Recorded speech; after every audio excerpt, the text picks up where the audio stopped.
Derek, it's the first home game since that night against Arbroath. How much are you looking forward to getting back out there in front of the fans? Yeah, very much so. Obviously a different scenario, but that night will live long in the memory. But we start another season, and it's important that we try and get used to winning in front of our supporters again. And obviously we've got a tough game tomorrow.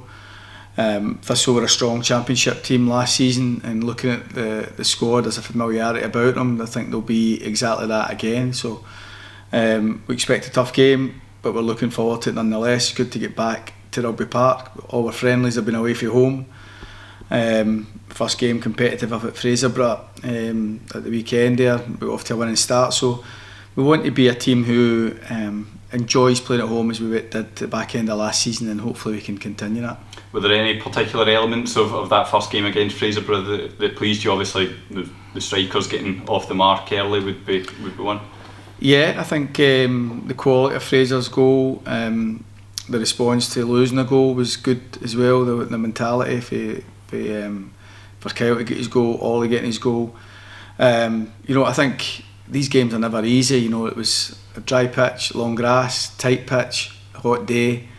The journey up there. The fact that it's first game of the season, we've seen a lot of Premier League teams come unstuck at these types of games. What did please me was the approach to the players. Plenty effort as always, but the motivation to play was good. We're not going to be perfect at this stage of the season. No team is. These games come at us pretty quickly in the League Cup, and it puts a scrutiny and a focus on you. And we've got to try and be as good as we can be to deal with what's in front of us. So while we're still trying to navigate and put together our squads, we've got to also remind ourselves that this is competitive football, and I thought we were competitive enough at the weekend. Certainly need to show that competitiveness tomorrow against Partick. So getting that switch from friendly mode to competitive mode is vitally important, and hopefully we can demonstrate that tomorrow night. How's the squad look in terms of injury wise for tomorrow night's game? A few injuries. Young Jack Sanders took a knock at the weekend, but he should be fine for tomorrow. We still get Chris Stokes out with his hamstring from the Wraith Rovers game last season, although he's improving. Blair Alston's still not responding as well as we'd hoped. His calf injury, and it's going to take a bit longer. Scott Robinson's had a little setback again, and with regarding his heel, so he's out and not available, and he's been missing for the friendly games, which has been a source of frustration for him and us.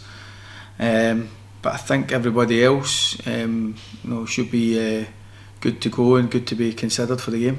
Has Lewis Mayo been able to give you a little bit of insight into that kind of Thistle side and Thistle dressing room, because you talked about that kind of continuity and he was part of the side last year?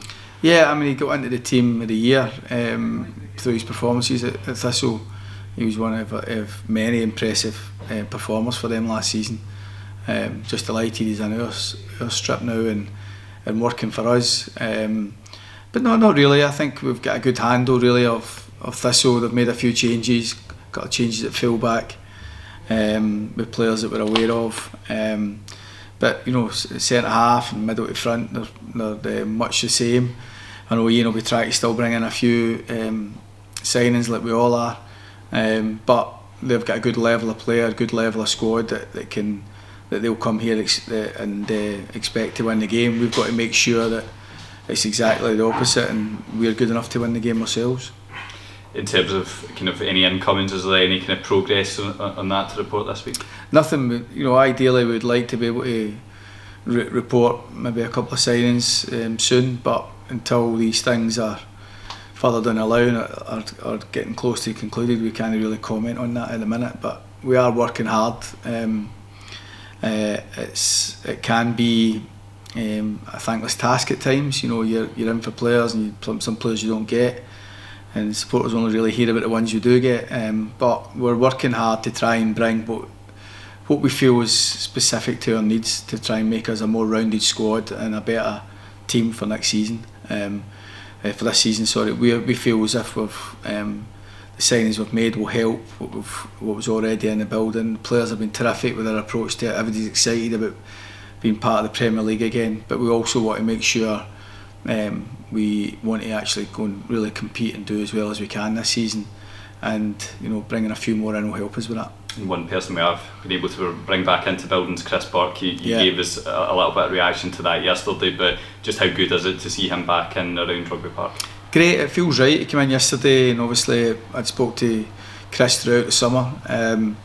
You know, I think we gave him the respect really he deserved. You know, he wanted to continue playing. I never gave him a playing contract, but I was keen to keep that association with the club. I feel he's got a lot to offer on the coaching side of it. But it was down to Chris to come to his own conclusions, and we respected that. So when I spoke to him last week again to see how he was getting on, and he had spoke about maybe that he was realising that the offer that was on the table was the best offer, and you know, he is passionate about coaching, he is passionate about Kilmarnock Football Club, he is eager to learn, and he can quickly accumulate his hours on the coaching and on the training pitch to really develop himself. His role's multifaceted. He's primarily in as an academy coach. I'm delighted that the club have managed to recognise the importance of that role and getting somebody like Chris in, and he'll work closely with Craig Clark and Paul de Giacomo on the academy side of it. He'll also have a role to play with the reserve side of it, both playing capacity and helping bring our youngsters on. That'll give him his fix for playing, which is important to him, but also working closely with us at the first team level as well. So he's not going to get any days off, but it sounds it. The one thing is he's far too fit and healthy looking to be a member of staff at the minute, and we've told him that will change and he'll get in line with the rest of us. But he's eager to get started. He's passionate about his coaching. He's passionate about learning. He's a sponge, just wants to learn, and what he will do is drive standards as well, because throughout his career he wasn't just a talented footballer, but you know, it's more than talent that gets you the level of career that Chris had. I'm just delighted that he's kept association with us at Kilmarnock, and that was important to us.